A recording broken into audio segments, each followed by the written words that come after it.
So this is question 3 and I'm going to talk about how audience feedback helped me.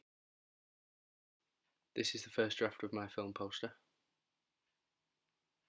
And this is the final version of the film poster.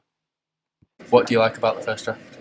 I really like the lighting on it, like how half of the face is like blacked out and the other half is lighted. But I like as well how there's a lot of shadowy detail around the face that is lighted, so that you can really see the nose and the eyes really clearly. And the shirt as well works with the blood stains as well, because the red really comes out on it. I think the text works as well. That's like a really harrowing text, and it's good how you've like kept the same style for like the little tagline under it and the names under there. And What do you think could be improved? I think the background could be improved. I think there's a lot of like empty, wasted space there. There's just too much room. It's just nothing there really. So you could really add something to that. What improvements do you think could be made from the first draft? I think there needs to be a background on the photo, and there needs to be something at the top, and it looks like it's a bit out of focus on the writing on the photo. What do you like about the first draft? I like that red stuff at the bottom. What do you think about the final draft?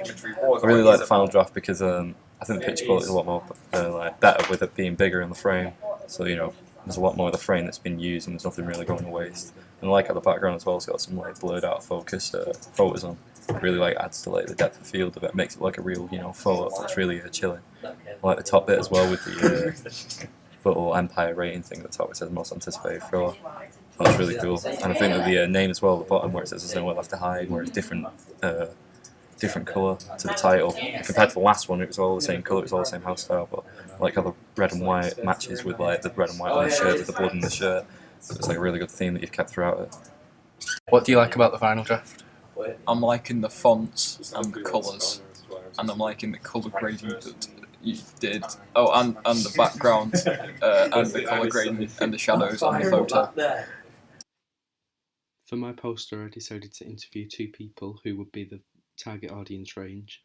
Both these people were 17 to 18-year-old males. I acted upon the feedback that they gave me from the first draft and amended that in the final draft. I felt it was then relevant to interview the same 2 people once I made those changes to see what they thought of the final product. I will now talk about how audience feedback helped me with constructing the magazine.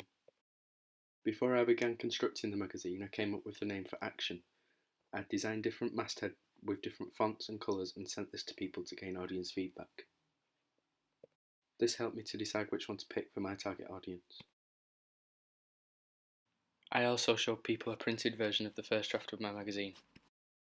I asked people to write what they liked in green and what they thought to improve in red. This helped me for the next draft. As you can see, the feedback on the final draft was much more positive as the page is full of green. This told me my product was now complete. I also gained some audience feedback from the trailer. I asked my media teacher Andy to watch the first draft of our trailer. What do you like about the first draft of the trailer? So the first draft of the trailer was quite nicely shot. There's some well-framed images in there, and there's some nice little sequences in there, where there's like a close-up on the knife dripping, and there's some nice shots of like the facial expressions and stuff like that.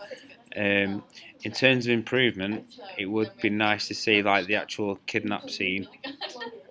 Some more diversity in shots when the interrogated female is in the room, and obviously there's some type of sound bed or music or a voiceover that needs to be encompassed in the trailer, because there's currently very little sound on it, and it very much looks and sounds like it's needing something to help it in terms of a sound bed.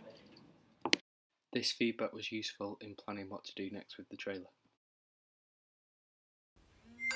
We also used social media to gain audience feedback on the first draft of the trailer.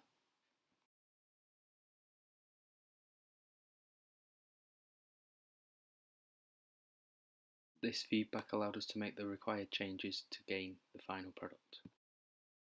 At the end of the project, I also asked Andy to watch the final version of the trailer and give us some feedback.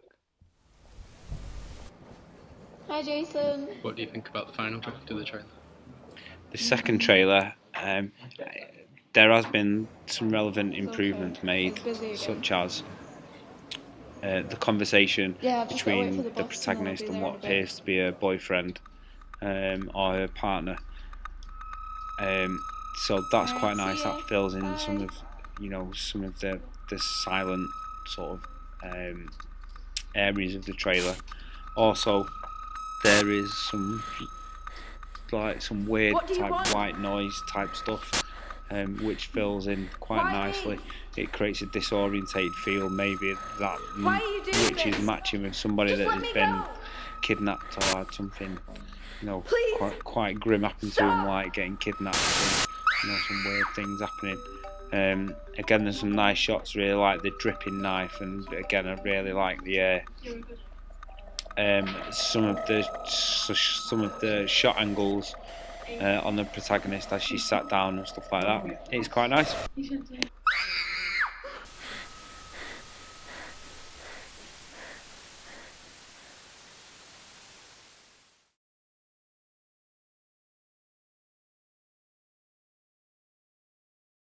We also gained general audience feedback and research throughout this project.